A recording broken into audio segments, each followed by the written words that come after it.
First off, I want to thank the grace of heaven and the virtues of the masters, the mercy of the grand predecessors, also the transmitting masters, and everyone here for this opportunity today to talk about the Dao and Religion. Okay, so basically, they're gonna have like two main talking points today. We'll talk about Dao and how is that related, or how is religion related to Dao. I mean, it's kind of, we can't talk about, it's hard to talk about Dao directly, but we can talk about how it's related to religion. Okay, so, and then, because, we don't have that kind of, divine wisdom and insight to be able to know the Tao directly, okay, so which maybe the saints and sages do, but we're not at that level. So we kind of, as humans, we like to compare. So comparing Tao to something else kind of help us a little bit. And then the second one would be kind of talking about Tao in secular terms, because there was the question about how to talk about Tao to people who aren't really religious, and so people think Tao is a religion, to begin with, and then so that's we have to kind of overcome that somehow. Okay, so this is kind of those are the two. All right.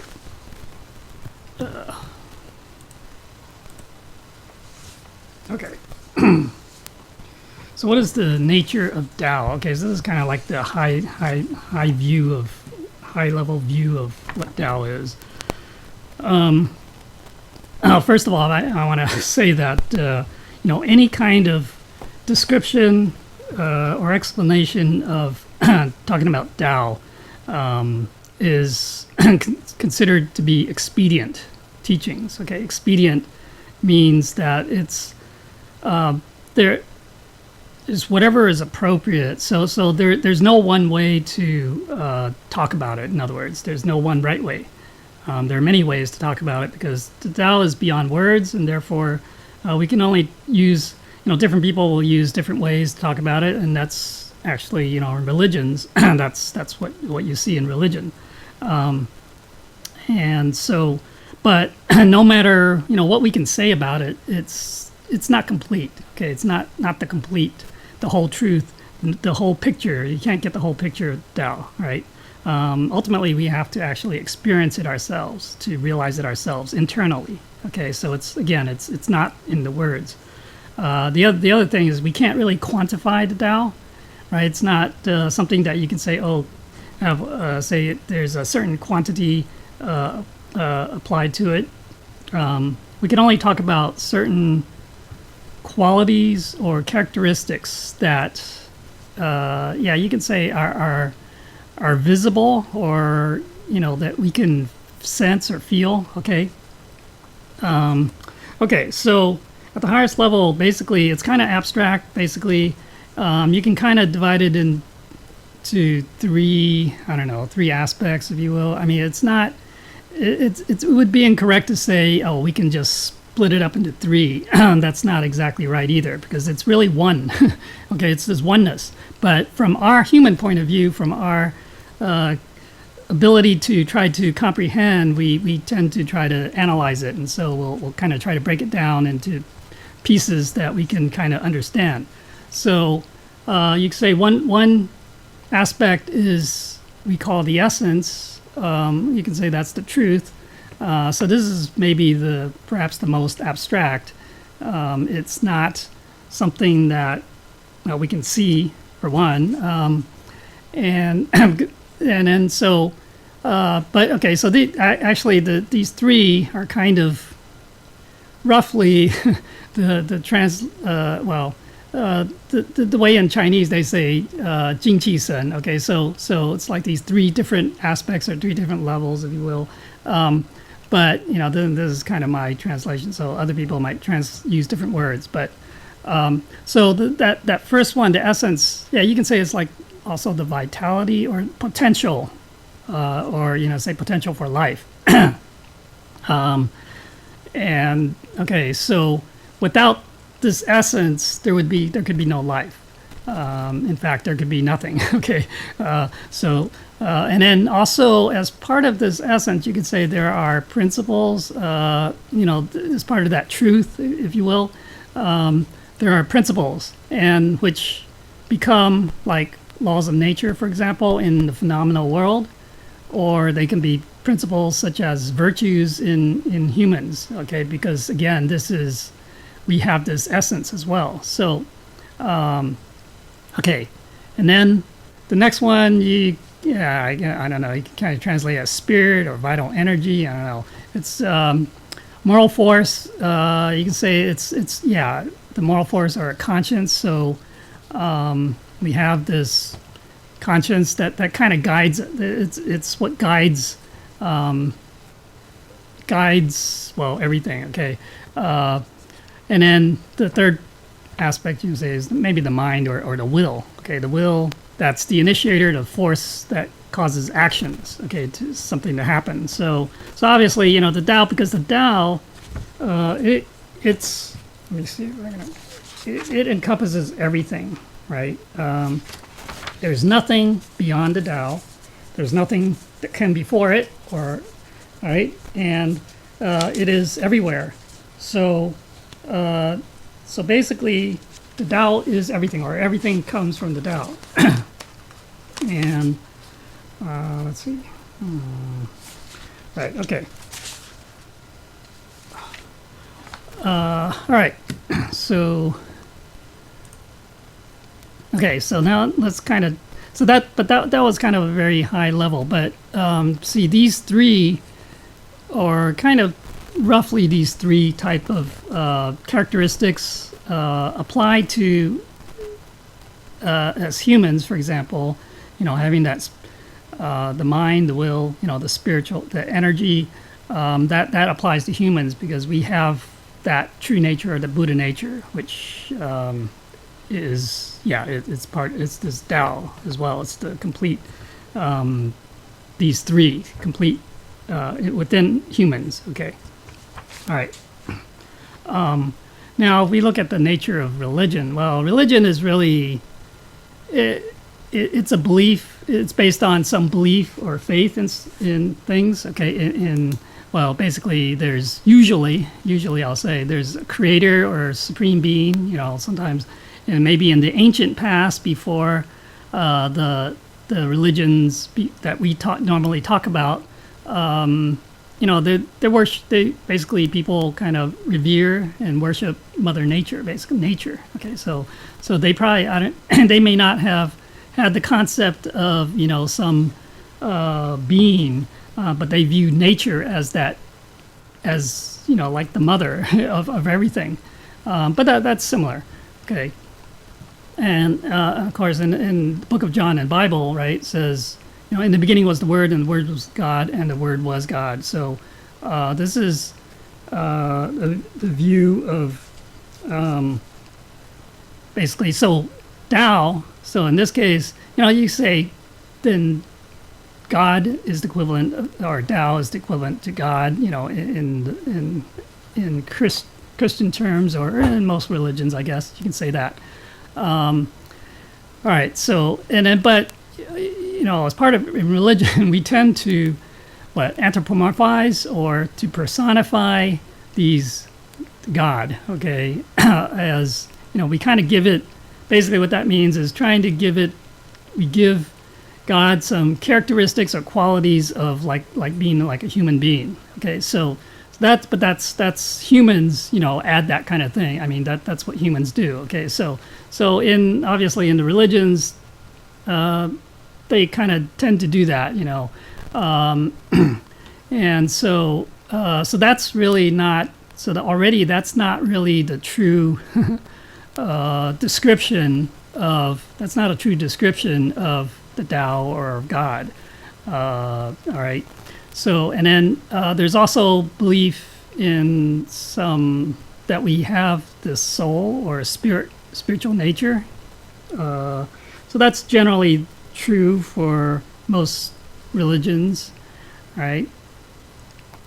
So that basically comes from God, all right? So therefore, everyone says that we are children of God, okay?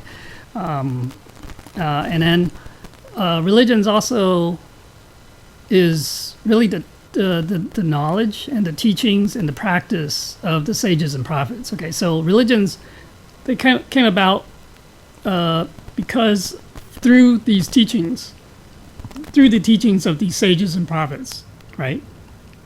Now, when the sages and prophets were teaching, the Dharma or this truth, it wasn't really. Well, okay, you can say that that's already religion, because that teaching. You can say by definition, anything that can be spoken is religion, or at least teaching. Okay, so I mean, in Chinese, the word jiao, it can mean religion, it can mean teaching. So that's why.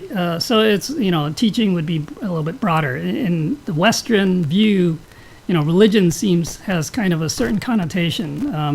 Talks about God, talks about those beliefs, faith, spirituality, that kind of stuff. But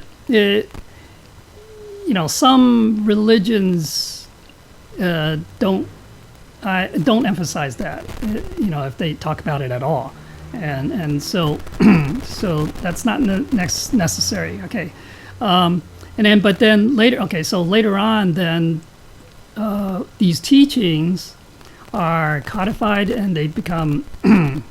Then you create a religion basically by by man. So religion is something that humans created. Okay, it's institutionalized, it's organized religion. But if you look at the time of Buddha, time of Jesus, time of Confucius, Lao Tzu, they're just trying to convey what Dao is, and how that applies to our life. Okay, in our everyday life. So here you can see, religion and Dao are quite different. Now obviously, when we're trying to compare, when people say look at Dao and try to compare it to religion, then they're looking at the forms. Okay, the practice. Okay, so in the practice, actually we tend to use the word Dao to cover everything, and maybe that can be kind of confusing. Actually, in the practice of the Dao, our practice is called Yiguan Dao. Okay, so that's really the official name of our practice. Okay, of this Dao. But so if you want to put it that way, that's what people relate to. They say, oh, that's religion, right? But I needed to point out that Dao itself is not religion. Okay. And then there's some main difference in terms of between Dao and religion that we'll get into, right? Okay. Okay. So in the Doctrine of the Mean, in Confucius, right, says that what heaven has conferred is called the self or true nature.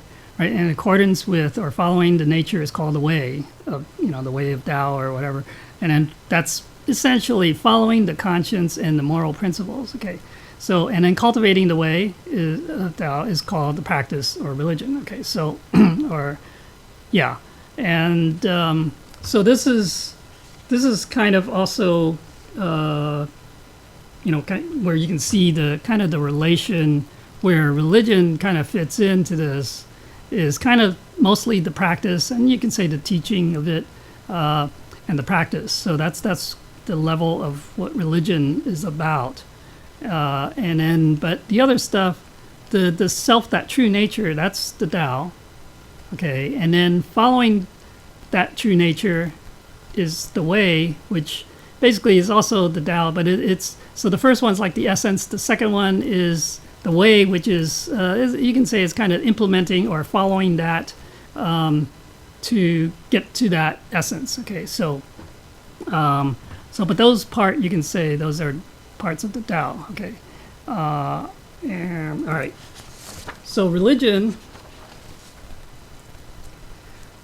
religion is a vehicle to teach and practice the way of the Tao. Right. So it's now why was religion necessary? You could say it was established because humans have deviated from their conscience. So the conscience, you can say, is the Tao, okay, within each of us, within humans. And so when people deviated from the Tao, they do things that they should not. They do things that are that cause all sorts of problems, basically, okay, karma, everything, right? And so and it causes suffering, okay, and so religion, or what later became religion, the purpose really was to guide people back, teach people to return back to the way of Tao, right? So to that second, basically, try to follow that nature, that our true nature. So basically, follow our conscience, right? So that's following the way of the Tao, and then also heaven and earth cannot speak, right? So humans must speak for the Tao. Unfortunately, not everyone is a sage or a saint who knows, who automatically, who just intuitively know the Tao and they follow the Tao.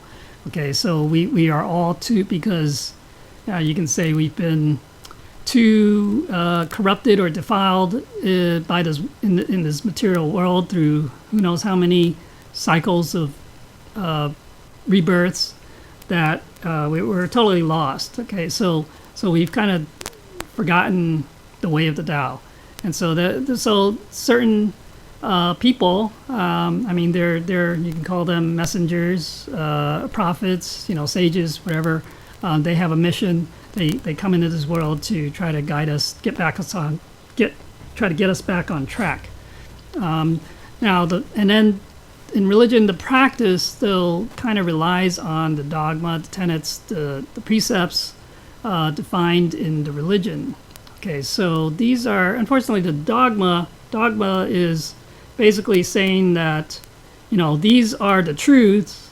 These are, let's say, words spoken by God, and they are to be accepted as the truth. Okay, and so there's no room for questioning that, and so this is unfortunately. But then because it becomes dogma, that comes from humans again. People, they establish that dogma. Okay, so this is doesn't come from God, right? And in fact, none of the, you can say the sages, or even Buddha, they don't really talk about dogma. Although you might say, well, when Buddha says, he talks about the cause and effect, right? And that you have to believe that. But it's not like, the religion is obviously, it's up to the individual person to believe in it, to follow it, okay, practice it themselves, and they can choose not to. Now, during some religions, there have been religious wars, because they're like, well, some of the wars are due to basically differences between different sects within a religion, things like that, but also fighting others who don't believe, right? So the infidels, right?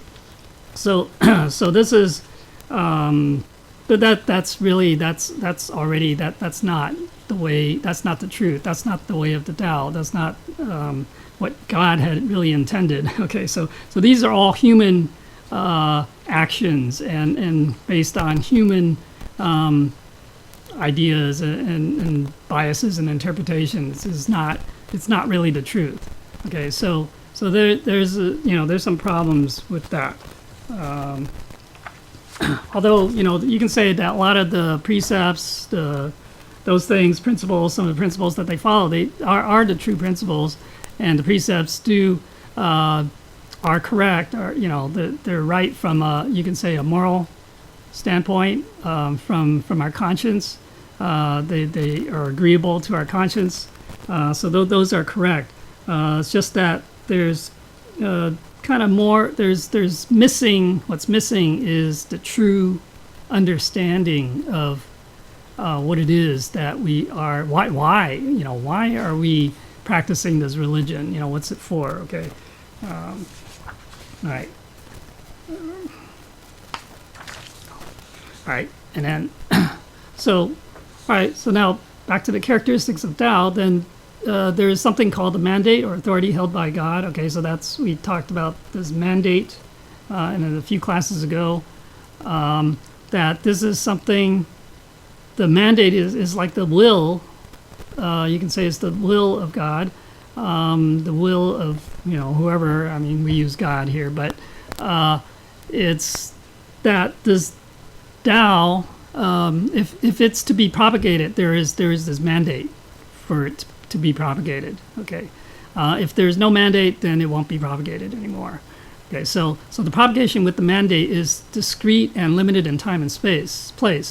So discrete meaning it's not openly propagated.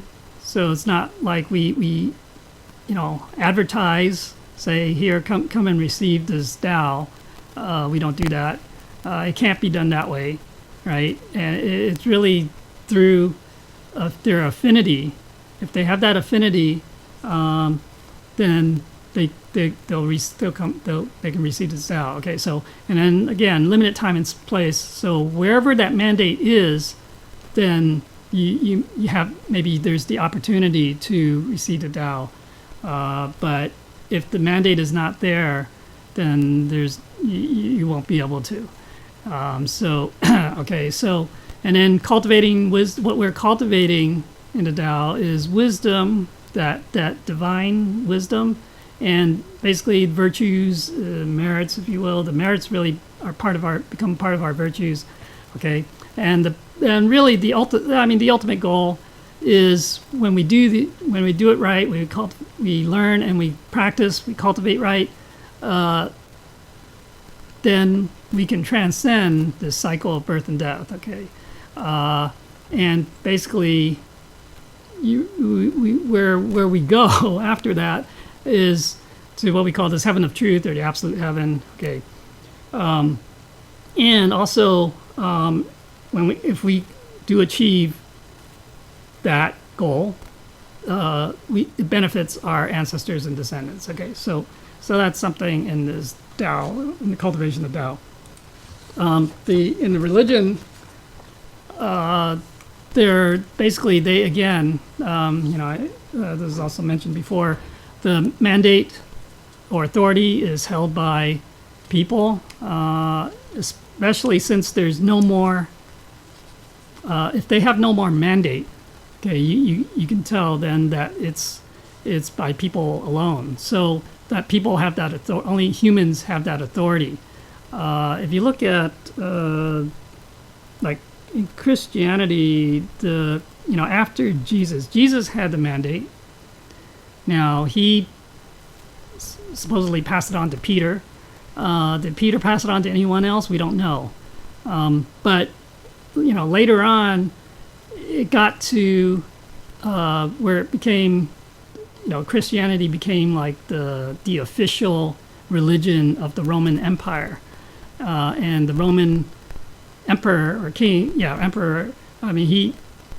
I guess this would be Constantine. Right? He converted. He became Christian, but after that, so maybe there was a mandate somewhere along that lines. I don't know how far it went, but after that, then that's where you establish like the Roman Catholic Church and all that. But the Pope, they started having the Pope after that, and the Pope was pretty much elected. Okay, so it's elected by, just among the bishops. So this is that mandate is people's mandate. Okay, so it's no longer heaven's mandate. Heaven's mandate, there would be no voting. Okay, so basically, it's whoever has that mandate. The master would then select the successor. Okay, so So that's that, and that's just passing on that heaven's mandate. But it doesn't happen with voting, through any kind of election. All right. So now the other thing is, so religion, it's available to everyone at any time and place, basically. Anytime, anywhere there's the religion is available, people can, just join, they can join, basically. And because it's just basically mostly based on a belief, really. And so it's basically tells you to keep the faith, right? Observe the precepts and perform good deeds, which the goal is to pave the road for future blessings, and well, in some, I guess in Buddhism they talk about it that way in terms of karmic blessings in the future. In Christian terms, they say, well, you go to heaven, right? But that heaven is basically what we call celestial heaven. It's not the absolute heaven. Okay, so this is a temporary place that they call heaven. All right, so that's not the true transcending the cycle. It doesn't transcend the cycle of birth, the rebirth. All right. Okay. All right. So now it's useful to use some analogies, right, to kind of talk about Dao and religion. So and these could be very helpful to kind of understanding, how are they related. So we say that Dao is like the destination that you're going to, but religion is kind of like a map to guide you to that destination. It's the GPS or whatever to help you get from where you are to that destination. Okay, or another way is saying Dao is like the road or the path, and a religion is the road sign that points you down that path. Okay, so this is kind of like in that picture there where Buddha is pointing to the moon. Okay, so it's the same thing. Basically, the moon is the Dao, or the truth, if you will, and Buddha pointing at it, his finger pointing at it, that's like the religion. So that's the guide, right? The guidance, the teaching, to point you at that truth. The thing is, a lot of people, they kind of focus on that finger, on the words or the teachings as being the truth, as being right, instead of really trying to seek to realize what that truth is, all right, that it's pointing at. Okay, because again, like I said, the only way no matter how we talk about it, we cannot. It's not the same thing as we realizing and experiencing it ourselves. So it's like I can show you a picture of a place, but that's not the same as you being there yourself. Okay, so it's the same thing. The Tao has to be. We have to live it. We have to experience it. We have to realize it. Okay, all the teachings are useless if ultimately we don't realize this Tao within us. All right, realize that truth within us. All right, and then so Tao, you can say is Tao is that spiritual form, and the religion is the physical form. So you can see that again. There's a different level. Okay, and then Tao is wisdom, whereas religion is knowledge. So wisdom, again, that comes from within. Okay, knowledge comes from the outside. So for the most part, religion is kind of on the outside. It's dealing with forms for the most part, and they don't really tell you to try to find that truth within you. Okay.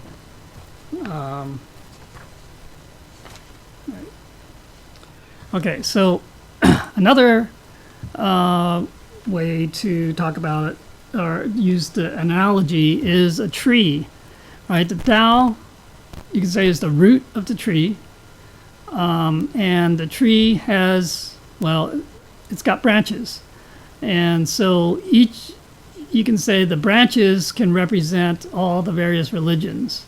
Okay, so from one trunk, one root, you have many religions. Now, these true, we talk about, for the most part, these are kind of like the major religions, if you will. There are others, but we say that the true religions are rooted in the Dao. They are based basically on the truths of the Dao.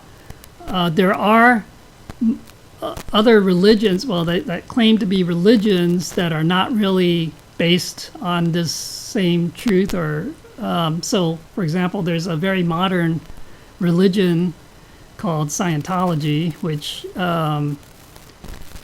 although they might talk about, spiritual stuff, maybe, but it was created by a science fiction author. So it's not, that's not a true religion. Okay, it's not rooted in the Tao. Okay, so and then of course there are also like cults, things like that. But those are kind of like perversions of some of these religions. Now, the tree example analogy is a good one because it shows that there's kind of like if you want to call it like a symbiotic relationship, but it's Dao and religions they're all one tree. So they're all they need each other, if you will. I mean, the Dao can exist without religions, but then if that happens, then it's basically there's no propagation of the Dao. The propagation of the Dao happens because there are religions that can spread the teachings, and then basically pave the way for the Dao later on when the time is right. Okay, so the Dao flourishes through religions. Okay, so in that sense, why these religions, so basically, if there were no religions, how are people going to receive the Tao today? I mean, there's no way, right? And so because of religions, I mean, they're things that that were bad. You can say that are not good about the religions that we've seen throughout history, but there is good in that it at least allow people to kind of get on track to being a better human being, a better person, so that they plant the seed for the future life where they can eventually encounter the Tao and receive the Tao. Okay, so okay, now some of the so now Taoism and Confucianism, generally though, we don't, at least I don't think of them as religions, but I mean, Taoism, there is more of a practice where they kind of do some kind of alchemy and other types of practices in there. But Confucianism is more, to me, it's more like a social code of ethics or morality. I think from the Western mind, I don't think you ask anyone, I don't think they think of Confucianism as a religion. But that's good. That's a good thing, because this is where the secular aspect comes from. Okay, so because today, when we cultivate in the Tao, really what we're talking about cultivating is this Confucian philosophy, or the code of ethics. Okay, and incorporate some of the Taoist philosophy too. All right. Okay. And so the Tao is, in this analogy. Okay, so we showed as the root, but it's actually also the seed, right? So it's like, there's like which came first, right? Chicken or the egg, or in this case, the root or the seed. Okay, so but it's both. Okay, so eventually, all these teachings, if you will, the religions, the practices, when they bear fruit, right? It returns as a seed. The seed then comes back to the ground, and then hopefully it sprouts, and you have a new tree. Okay, so basically, yeah, the Dao, you can say, is, it's both the root and the seed here. Okay, now here's another analogy, which is using water as the analogy. Okay, so Dao is basically plain water. Okay, just pure water. And religion is any kind of flavored water, drink, beverage. So there you can see that religion, being like let's say it's, some juice, or it's a soft drink, or tea or coffee, they're all based on water. Okay, so you have to have water. Without water, you're not going to have the drink. Okay, so religion depends on Tao. Okay, and the problem is, when people drink these various drinks, most people know the taste of the flavors, the flavored drink, but they don't experience the true taste of the pure water. Okay, so right, and when you're drinking coffee, you don't think of the water that's in there. Same thing with pretty much any drink. And so, but the Tao here, this is also interesting, because water is very unique. Water has, you can say it's got like it's got a unique flavorless flavor, if you want to put it that way. Has almost like no taste, if you will, but and that's why it can't be compared to anything. And so the Tao is the same way. It's unique. It can't be compared to anything. Even the religions, you can kind of compare them to each other and say, oh, they're very similar, or whatever. But Tao and religion they're like two different levels. Okay, it's almost, yeah. But then religion contains Tao, or elements of the Tao are in religion. Okay, so they're you can't really, they're not completely separate. The Tao, so that's why I say the Tao must be experienced and realized directly, and it's internally. Okay, so it's not on these forms, right? It's really, it's inside, and it has no form. All right. And as Buddha says, it's the true form of the formless. Okay, so water is a very good analogy to use to say, so Tao is like water. Besides all the other, like as we talk about the virtues of water. Okay, so it has very many characteristics that is very close to our understanding of what Tao is. Okay, so that's a good analogy to use. Okay. All right. Now religions. This is there's something called as 3 ages of Dharma. Okay, so basically this is something that Buddha had talked about. That after his parinirvana, which means when he left this world, that there would be 3 ages. The first age is the age of the right or true Dharma, which lasts about 1,000 years. The second age is the age of semblance Dharma, which lasts about another 1,000 years. And the final third age is the Dharma degenerate, or the Dharma ending age.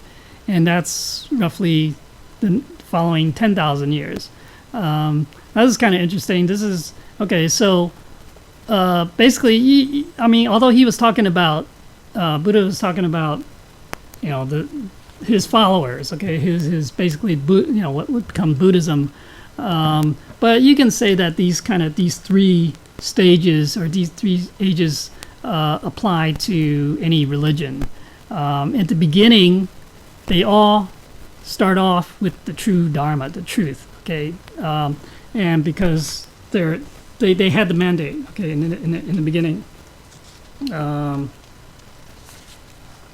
Okay, so let me talk about, okay, so that first age, right, going through that first age, which is the right or true Dharma, age of right or true Dharma, okay, so that, during that time, because that's really, right after, or at the time, or right after, actually, right after, like, whether it's Buddha or Jesus, these people, the followers were very, they knew the true Dharma, okay, so it was passed to them, they had the mandate, and so many of the followers, the cultivators, they would know the true Dharma, and so many of them are really the true cultivators, and many of them achieve enlightenment. Just looking at from in Buddha's time, a lot of his followers, they became enlightened. They at least achieved the level of arhat. Okay, so that's because, again, that true Dharma is there, the mandate is there. Okay, so and this, they had this mandate that was maintained by the patriarchs, and this lasting about 1,000 years. So that's, if we're talking about Buddhism, that's from the time of Buddha, after Buddha, to, you can say, the time of Bodhidharma, or up to maybe around the sixth patriarch's time. Okay, so that's very interesting too. During this time, you can see that at the end of this age, let's go to, so we know that the sixth patriarch, he was not actually a monk when he became the sixth patriarch, and so he was, you can say, the first patriarch who was not in the religious order. I mean, he was in the monastery, but he was not had not become a monk. Okay, so that's you can say that's where you can say that it's leaving the religious order. This mandate is leaving the religious order, and it's becoming it's going into kind of secular society, and it's no longer within the main the religion itself. Okay, but it's kind of interesting. It kind of follows this mandate. Okay, so in the next age, the Age of Semblance Dharma, basically, there's still some who know the true Dharma. There are still a lot of these, let's say, like the Zen masters. They're enlightened, but not. They didn't have the mandate, so they could not really pass on the true Dharma to a lot of people. Okay, so it's only they had to prove themselves to be enlightened, almost to be able to receive it. Okay, so there there weren't really that many true cultivators, and few of them really achieved that enlightenment.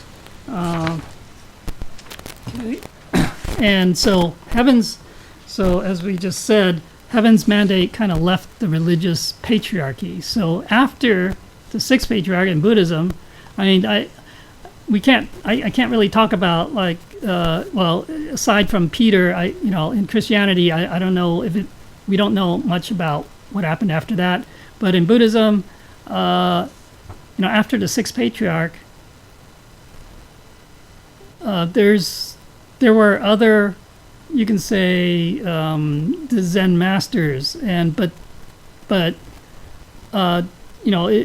depending on, like, because there are different sects or schools of Buddhism, and so they had their own masters. Everyone kind of went their own way, but who actually has a mandate? So as far as we know, it didn't. None of them really did. Okay, so because the sixth patriarch, you pass it on to the seventh, who was not really in one of considered.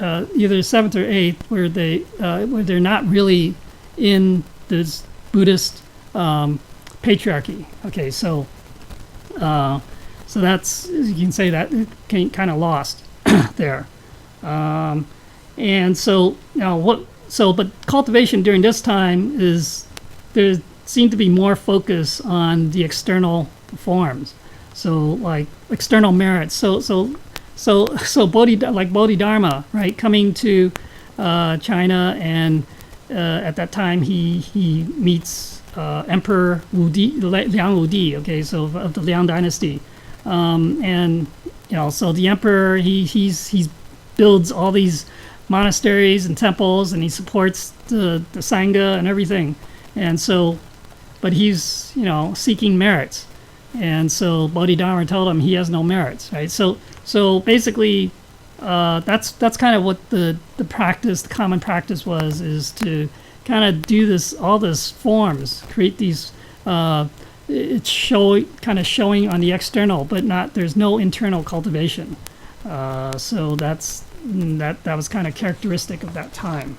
And then, so in the third age, which is the degenerate age, or the Dharma ending age, right? Basically, in religion, there's no one who knows the true Dharma. There are no real true cultivators. None of them really can achieve enlightenment. And there's also, this is an age of conflict among, well, there's always been some conflict among religions, but there's also within the religions as well. There's conflicts and disputes, things like that. Society is very disordered and degenerate, as we see today. So this is the period covering. We're in this period right now. Okay, and so basically, there's almost pretty much no inner cultivation. If you look at monks today, they're kind of living like normal people. It's kind of they have all these material things, whether it's they own cars, they own cell phones, they own all sorts of stuff. Okay, and they're also the Dharma Masters, right? The Dharma Masters, they don't have this mandate either. In fact, they're not necessarily, and they're not really enlightened. We have basically, what is it? This is one Dharma Master, Yin Guang, right? Yin Guang, Dharma Master, who he passed away already, but he although he's cultivated very well, I think he kind of looked down on the Dao, and so basically, he did not achieve enlightenment. Okay, and even the other Dharma Masters that are alive today, they also kind of look down upon the Dao. All right, so really they don't understand the true Dharma, really. Okay, so now this 10,000 years is kind of interesting, because that kind of matches the white era, which is 10,800 years. But now Maitreya, it said also that he would be reborn during this period of degenerate Dharma, this degenerate age, to reestablish the true Dharma. Okay, so that's, we also say that Maitreya will return. In fact, Maitreya was the 17th patriarch. Okay, so that's kind of like trying to establish that foothold, or the toehold of the true Dharma and the mandate in this time. But that's, again, this mandate. Okay, so the mandate is still within was within the Dao up to this period, and so the mandate of the patriarchs though has ended, and so there is little time. I mean, there's limited time left for the mandate, for the propagation of the Dao. Okay, before, essentially, if the mandate goes away completely, then Dao just becomes, or this practice of the Dao, the Iguan Dao, becomes religion. It's just, there's no difference. There would be no difference between what we're practicing and other religions. Okay, so really the most important aspect is that mandate. We still have that mandate when we have these transmitting masters, who, well, there are there are some who claim to be either they're a patriarch, okay, or that they have the ability to You can say ordain new transmitting masters, but this is questionable. And so those people, they claiming that they have a mandate and they're propagating the Tao, but they may not truly have that mandate, in which case people receiving the Tao have not really received the Tao. Okay, so but anyways, this is a time where we have to be careful. So we're already seeing aspects, areas where the Tao is becoming, or I should say, our practice of the Tao, this is kind of becoming more like religion. All right, especially as we're focused a lot on the forms and the institutionalization, the organization. All right. Okay, so let's see. So why do religions degenerate? Right. Even though they use the true principles, right? For example, talk about golden rule, reciprocity, right? Virtues, causality, and karma. It's true that they talk about these, they teach these, but actually the words are not the truth. Okay, so the words are subject to limitations of language and culture, and also subject to interpretation and bias. Okay, so especially for those who don't have that wisdom, that divine wisdom, and that direct insight into the truth, then they're going to interpret these words incorrectly, or in their own way, in a way that has a bias. And then the practices are also not the truth. Basically, the practices are dependent on culture and tradition. So, the practices don't really, especially today, they don't. It's become kind of like a tradition as well. It's where they don't know what the practice is really about, and they're just going through the motions. Okay. All right. And then also there's a reliance on forms in religions for the most part, and that's why the Buddha's holy teacher, they keep telling us not to rely on forms. In our cultivation in the Dao, we should definitely not rely on forms, or have any kind of attachment to forms, and even that includes the forms like when we have channeling visitations. Don't rely on that, and that's why you can say partly why that is gradually ending. Okay, that there will be in the future, probably in the not too distant future, there will be no more of these visitations and channeling, right? And then there's also they don't have that mandate from heaven, and so you can say, if it's only under the power or the will of the people of doing things, then that can become corrupted, that can go wrong. So there's nothing to correct it. Even when there is the heaven's mandate, sometimes things might start to deviate slightly, but then because that mandate is there, heaven's will, okay, is there, they can kind of make a kind of course correction, if you will. Okay. All right. Okay.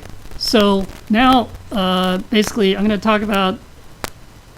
We're talking about the kind of the practice of the Tao, but it's really all in secular terms. If you look at what Confucius says, the world of great harmony. Okay, so this is, when the perfect order prevails, the world is like a home shared by all. Virtuous and worthy men are elected to public office, and capable men hold posts of gainful employment in society. Peace and trust among men are the maxims of living. Right? All men love and respect their own parents and children, as well as parents and children of others. Okay. There is caring for the old, there are jobs for the adults, there are nourishment and education for the children.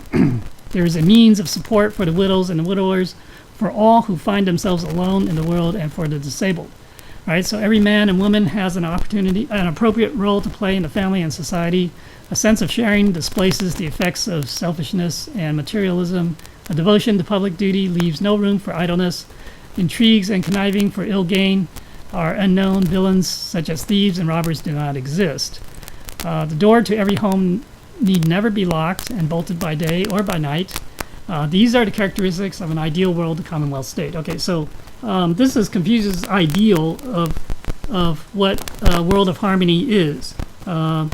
So right? All that is very secular. It's all very everyday stuff, talking about society. All right, so he's not talking about, oh, do good and then go to heaven. It's not about that. It's about what we do now in this world. Okay, and so and why I bring that up is because in what we call the aim of Dao, the Dao Zizongzi, okay, so it tries to implement that, okay, or tries to make that a reality.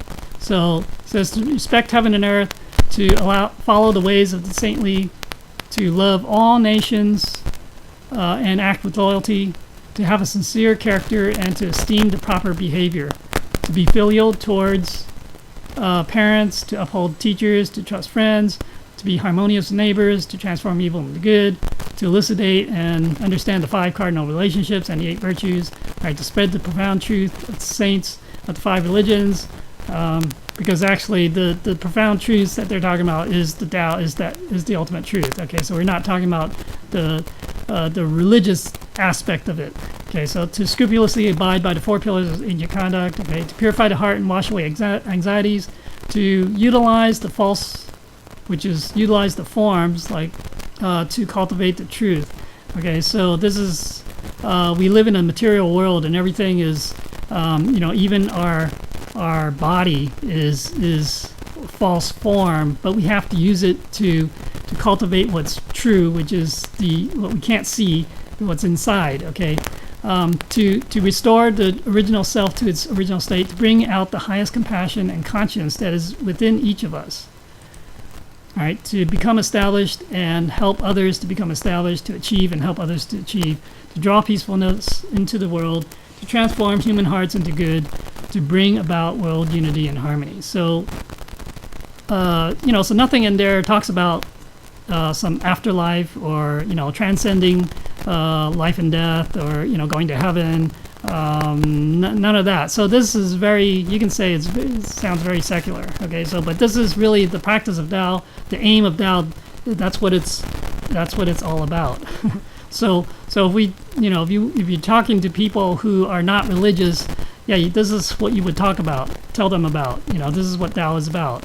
Okay, you don't need to talk about we can transcend and go to heaven. If they don't believe that. Then that doesn't make sense to talk about that. So, so this what Confucius talks about in his World of Great Harmony is, it sounds like kind of like a socialist society, but he calls it a commonwealth state. Okay, so this is not really. He doesn't say what kind of use what kind of political system to govern or whatever, but this is. He's saying these are the goals that we want to achieve. Okay. All right. So in Confucius, okay, in the Great Learning, right? Confucius says the great way of learning is to manifest our bright virtues, to renew ourselves, and also to inspire others and achieve the highest good. So that's again, Confucius never talked about. That's why we I say that Confucianism is not really religion in the sense of most religions where they talk about a god and all that. Confucius doesn't really talk about that. He talks about the conscience.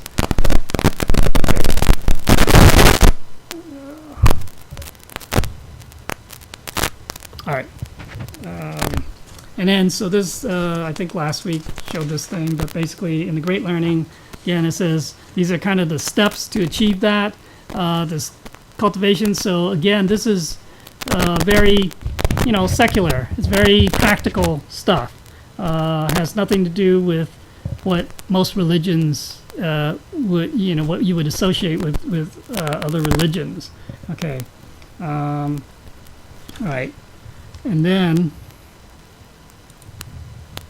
right. So there. Basically, in the practice, right, we try to achieve perfection in the 5 cardinal relationships that Confucius talks about, because these are relationships that we have, everyone has. Okay, we might not have all of these relationships, but we have most of them. So, if we are a ruler, whoever, well, I guess today it would be president, that we should be a benevolent ruler. Okay, not like what we see today.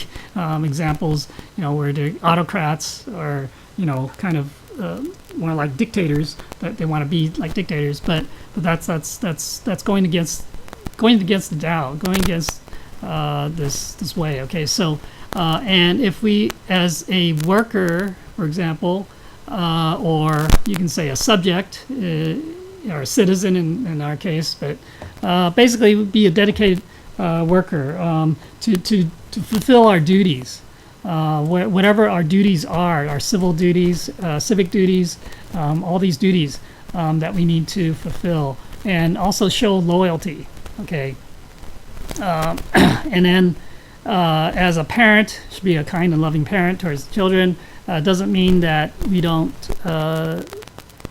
that we cannot discipline the child, but in general, we have to, parents should be kind and loving towards the children, and the children, of course, they reciprocate that by being filial to the parents. Okay, so it's kind of a two-way thing. And among friends, of course, there has to be trust. Okay, so we have to be trustworthy. So, I mean, this is not really something special in terms of that we should. I mean, you can say it's fundamental. I mean, this is fundamental. This is what Confucius talked about. It's really a fundamental thing that we need to do, that we should do as a human being. I mean, this is what we need to practice. Okay, these things. And so, in all our relationships, try to make things ideal, to be in harmony. Okay, so that you can say that's kind of the main theme there. Okay, and also the Dao in Buddhism, right? So Buddha also demonstrated what we could call the four normals or whatever normalities. In Diamond Sutra, right? That he went out to beg for food, and he came back, he ate, and he rested.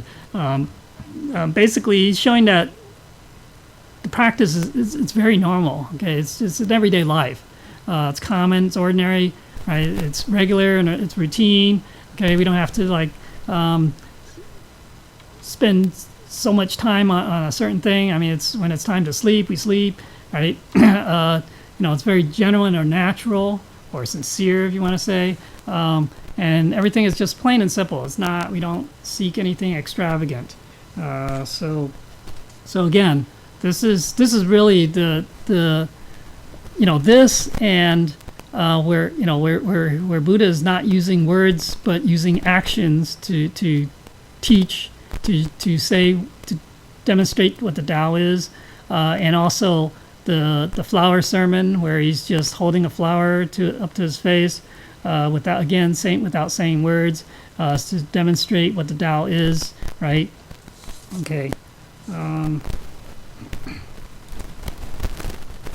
Okay, so in Confucian terms, again, the practice of the Tao is really the way of humanity. Okay, I call it the way of humanity, right? The five constants: benevolence, righteousness, propriety, wisdom, faith, sincerity, or trust. Okay, so again, these, as I talked about last week, they give rise to the precepts, the five precepts. Okay, so if we follow these, then we are practicing, we are implementing the five precepts. So we don't need a religion to tell us that there are these five precepts that we have to practice. Okay, so it comes from within, right? So that's, again, so really everything comes from within. If we really understand it, everything comes from within. And so in that sense, then there's no need for religion. There's no religion involved. Okay. Same with the 8 virtues. They kind of derive from these 5 constants. Okay, so filial piety, brotherhood, loyalty, trustworthiness, propriety, righteousness, integrity, sense of shame. Okay, so these all come from within us. Okay, so there's nothing that's external. Okay, yeah, like I said this last week here, they come from the inside. Okay, so in the practice. So again, we observe the precepts of the body, precepts of speech, eliminate what's in our mind. Again, we don't need some religion telling us that we have to get rid of these things. Okay, and then the actions observed. Okay, so these are in our relationships to the others. So there's 5 relationships and stuff like that. Okay.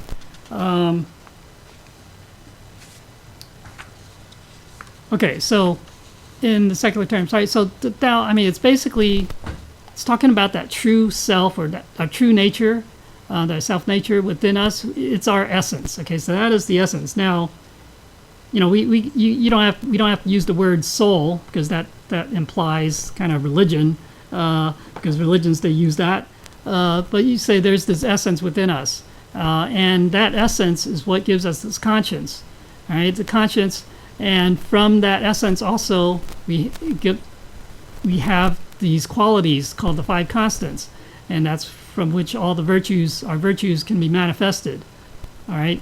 Now the rituals, okay, in the practice, of course, that's the part where people see, oh, that's kind of religious ceremony, religious rituals. But really, they're like the application of virtues and principles. We learn from and practice, the way of virtuous and enlightened beings is really what we're doing. We're not worshiping, like when we do bowing and things like that, we're not worshiping God, we're not worshiping the Buddhas, we're learning to be humble, we're learning to show respect, right? And so this is so basically and it's also kind of internal to self-reflect. And so all of these things, and we're learning from these masters of the past, the sages and the Buddhas and saints, learning their ways and trying to follow their ways to achieve, because they've achieved enlightenment, they've ultimately achieved transcendence. We don't have to think about it that way, but this is really following our conscience. Really, if we follow our conscience, we would realize that it should be, if we practice what they taught, then that is really the same as following our conscience, right? Okay, and okay, so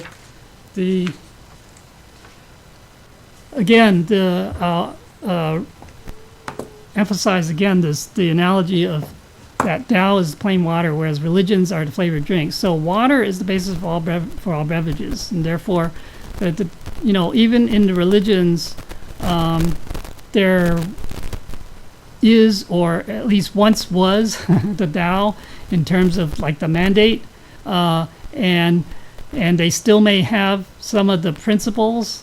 Okay, it's the question of whether they really understand what the true principles are, or what the truth is, and whether they're interpreting them the wrong way, or they're not at the true beyond the superficial level, or and then the other analogy to use again is to say that the Tao is the root or seed of a tree, whereas the religions are its branches, right? Because the seed is the source and the root is the anchor of the tree.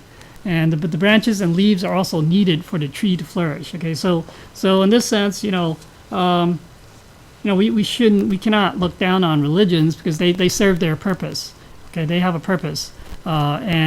Although today, if you might say that because we're in this Dharma ending age, the degenerate age where religions may be, the practice is no longer very meaningful, I would say. Okay, it's no longer practicing following the truth anymore. Then yes, then you can say that the religions are not meaningful, and there's no need to have the religions. Really, the purpose of religions is to allow us to receive the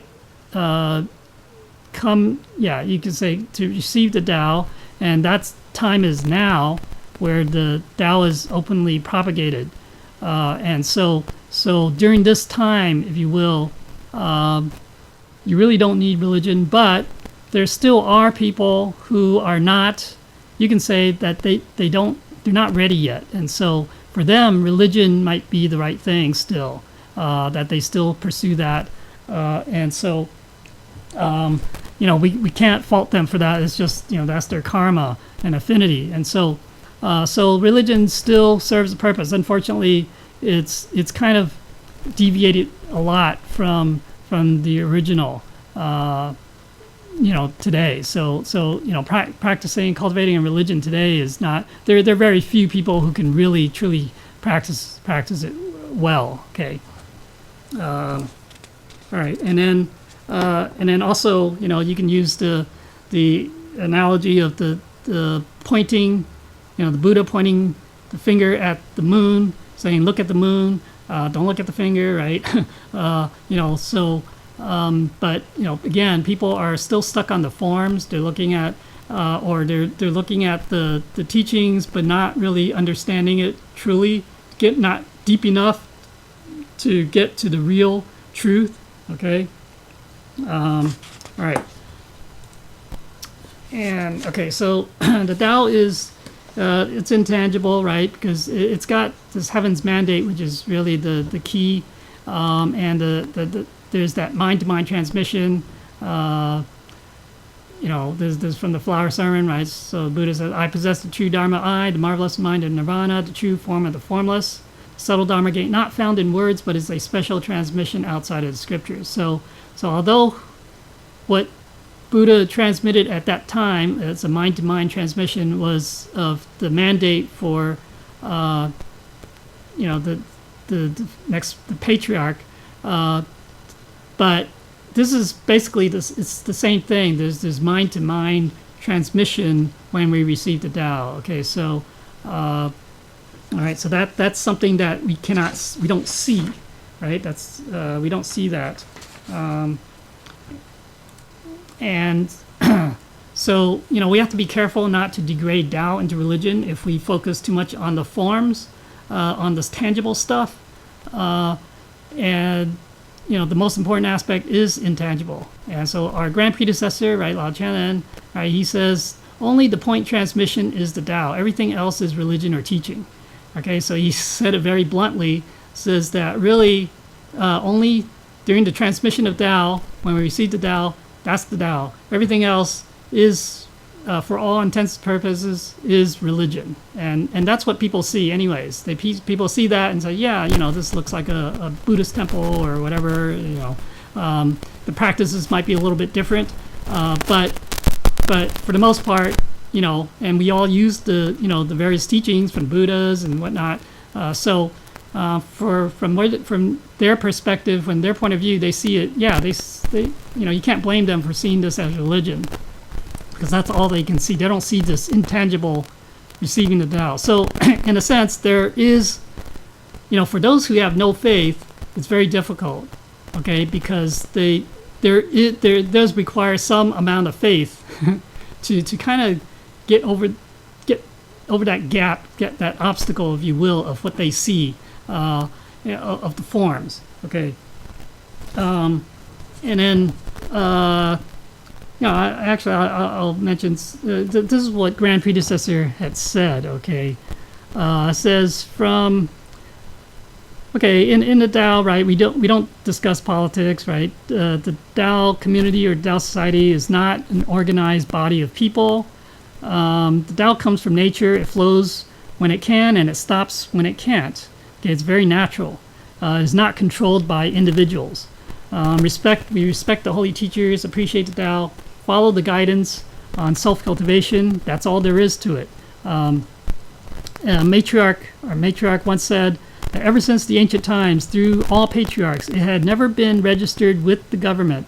We cannot set such an example. Registration and collecting membership fees are not the rules set by our patriarchs. So, Grand Predecessor, I know he kind of didn't like the idea of the Tao becoming an organization that's recognized by the government. Okay, because he didn't think that the Tao that's not the way Tao is. Okay, so because this is becoming more like a religion, really, and then so this is the Tao, the source of all religions. God is its core. It is not an organized body of people. It is not founded upon human actions. Now it has been established as an organization, right? So people who have joined become its members. This is now a formed organization where its members await for instructions. Please think about this. Even since the ancient times, have cultivators who obtained Buddhahood ever registered with the government? Okay, so obviously so even though Dao can be propagated publicly, openly at this time, it is still through one person introducing another, right? Through that affinity. The ones with the affinity will continue following the Dao. The ones without such affinity will not. This is natural. There is no limitations or restrictions. Okay, so now Dao is known openly, becoming an organized body of people. Okay, later on, people with greed and desire can also come to receive the Dao. Alas, the good and the bad are mixed. Okay, so yeah, actually, we have to be careful who we introduce the Dao to. We can't just bring anyone in to receive the Dao.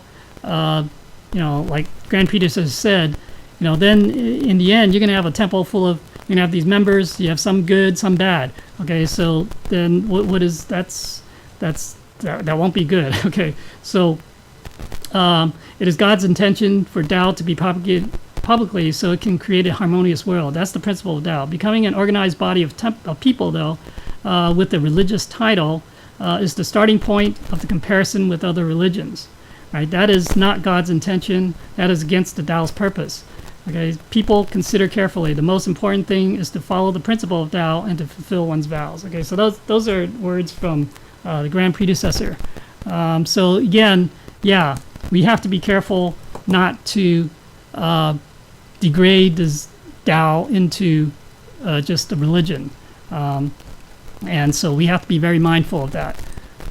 Okay, so conclusion, Dao is not a religion, but Yiquan Dao, which is that translates as, you can say, all-pervading Dao, is what we call this practice. Okay, our practice is called Yiquan Dao. Okay, and so the aim of Dao is to manifest our humanity virtues to the utmost. So that's what Confucius talks about mostly. I mean, that's basically all he focused on, that aspect. And then so basically to discover and rely on our own conscience, right? Manifest that Confucian ideal, his ideal for world harmony, to reflect inward to see our true nature. So this is basically that's really the practice of the Tao. Okay, is that, and so if we look at it this way, it's very secular. It's not like religions where you have to believe in a god or believe in something. I mean, it may help, but it's just doing our part as a human being, doing what's right as a human being. So that's what could be more secular than that. It's that's commonplace in society. Okay, so that's all right.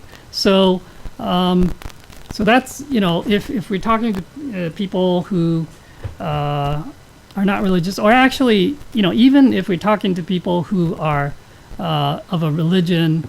Now, if they're Buddhists, maybe they see that we're similar and there's not that big a problem. Although there's always the case of people who really they're I don't know, they're like very deeply into their teachings, and so anything that deviates from that they won't accept, and so that you can't really convince those people. But others who are they're not really that into it as much. I mean, they just kind of they're very perfunctory in their practice of religion. Then it might be easier. Okay. All right. So anyways, I hope that this talk kind of help those who try to introduce Tao to people. And, especially today, it's a very secular society. There are a lot of people who are not religious at all. They don't believe, or they are only religious in name. And so that we have to kind of use, it depends. Okay, again, there's no there's no one way to talk about Dao to people. There cannot be one way because it depends on that person, what their background is, how they view things. And so we have to understand their view and use different ways. But if they need to hear something that's not so religious, then this is one way to kind of talk about it. But there are some people who they're interested in spirituality and that kind of thing. So it really all depends, right? So remember, these are all expedient teachings, if you will. Expediency is what we have to use. We can't be stuck on it's this way, this teaching only this way. That doesn't work. Okay, so it depends on who we're dealing with. Then we have to use our wisdom. We have to use our experience to try to talk to them in a way that they can accept this. Yeah.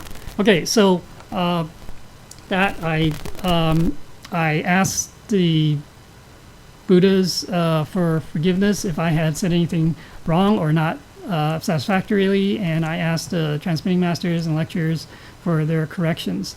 Thank you.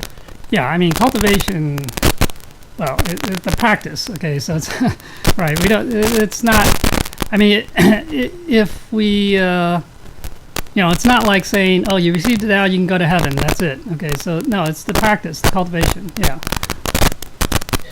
Because sometimes we say that when we receive that, we can stay in heaven for 10,800 years. But we also need to tell people we need to cultivate and cultivate it out too. Because we need the merits to offset the karmas.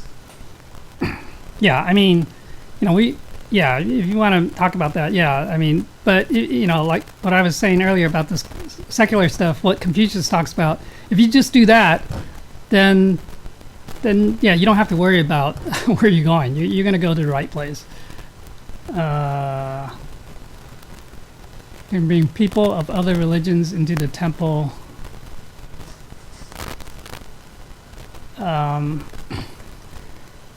Yeah, I mean, there are people, whatever religion they are in, whether it's Buddhist, Christian, or, even Islam, or, they can receive the Tao. I mean, they of course, they have to pass the first test, which is whether they believe, have the faith in it, and show the sincerity with in the merit fee, giving the merit fee, right? And that's basically it. For them to be able to come to the temple and willing to receive Dao, then at least they have that affinity to do it. Now, are they willing to continue to practice, to cultivate? That's another question. But there's for the most part, we kind of discourage, or we don't say that, if they're, let's say they're Christian or whatever, and they receive the Tao, that they can't go back to the church. What we'd say is that, well, I mean, if they go back to church, I mean, yeah, they can probably go back with a better understanding of the teachings from the Bible, based on what they learn in the Tao. Okay, so, but for the most part, of course, we encourage them to come to the temple, of course, to learn these things, because they're not going to learn it on their own or in the church. If they have a very strong belief, I don't know. I mean, we can't convince. I mean, we can't really force someone. I mean, if they have a very strong belief in some religion, usually they will not give up that practice. Okay, I don't know. I mean, this is where we, there's no right answer here. You just talk to them and see if they're interested, if they're open-minded enough to be able to accept to see something, a different perspective on life, on the truth, on God, then then I guess if they're willing, then it shouldn't be a problem.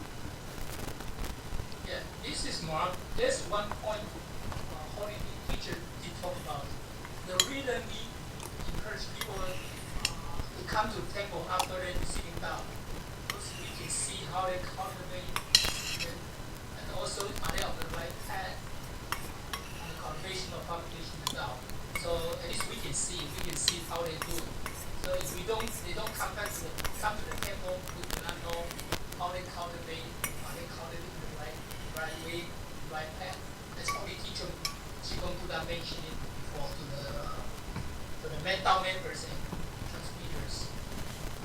Yeah. So Sally, is there? I mean, is that I don't know. Kind of answered what is that what you want to hear? Oh no, I think you really answered it well. It is what I wanted to hear, especially since the person I had in mind, I think there's a lot of points about Dao that she's already following, but she does have very strong belief in her own religion. And you mentioned that it will probably be a lot harder to kind of open that up with somebody that does have such strong belief. So yeah. Yeah, I mean, the people with the strong belief, they have a strong attachment, if you will, to particular teachings and practices, and also you could say the tenets or dogma, if you will, that kind of stuff. But if they're if you try to describe the Tao and kind of like in what we talked about today, and they see that, hey, that's very similar. A lot of it's similar to what they do or they believe in. Then there's an opening. Okay, so, but they might. I don't know. The hard part, I think, for a lot of people is the rituals, the practices. Okay, that they say, well, that's. I mean, especially some religions, right? They don't bow down. Okay, so. They're not willing to kneel and bow down, so that it'd be very difficult. Okay, but yeah, so there might be other aspects besides the philosophy or the teachings, the principles that might prevent them from accepting it or coming into it. Yeah. One important thing, usually when we cultivate, we expect people to do good things, and then be a good people, and also say good words. That's one thing we do it all the time, create good memories, good deeds. But the other thing, the cultivation, we also need to work on our Buddha nature, true nature. That's why we need to manifest our true nature. So that's very critical, but we usually don't talk about in religions.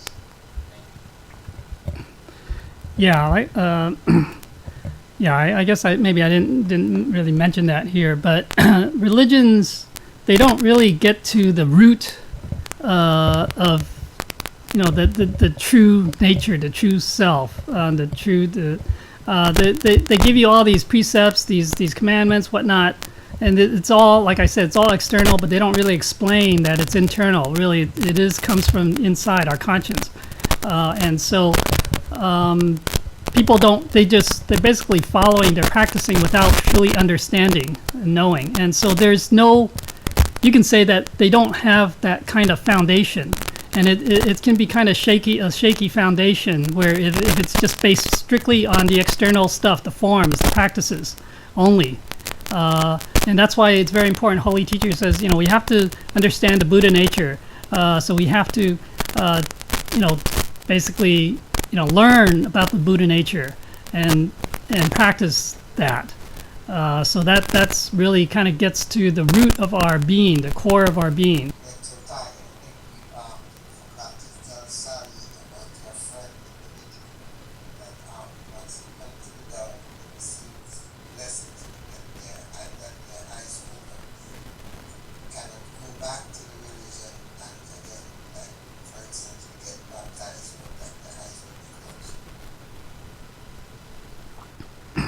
Yeah, well, yeah, that's the details of the when they do that. I mean, yeah, I mean, if you're able to tell them, oh, you can open up this wisdom eye, the third eye, whatever. That yeah, you can't get go back and essentially get baptized or whatever.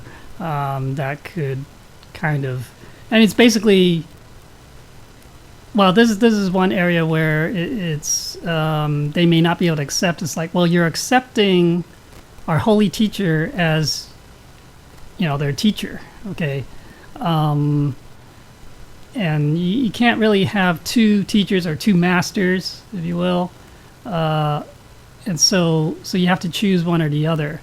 But I said you can kind of go back to church or whatever and listen and whatever, and that's okay. That's just kind of knowledge, but we cannot like being baptized, for example, is kind of accepting, in the case of Christianity, Jesus as your savior or whatever. So that would be a different thing. That would be, yeah. But I don't know what religion you're talking about, but it's this. These are kind of some of the details that probably.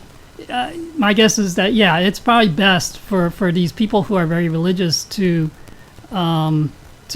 make clear to them about these things, because it could be a problem later on if they didn't know about it and then they find out, and then we want to avoid that those type of situation.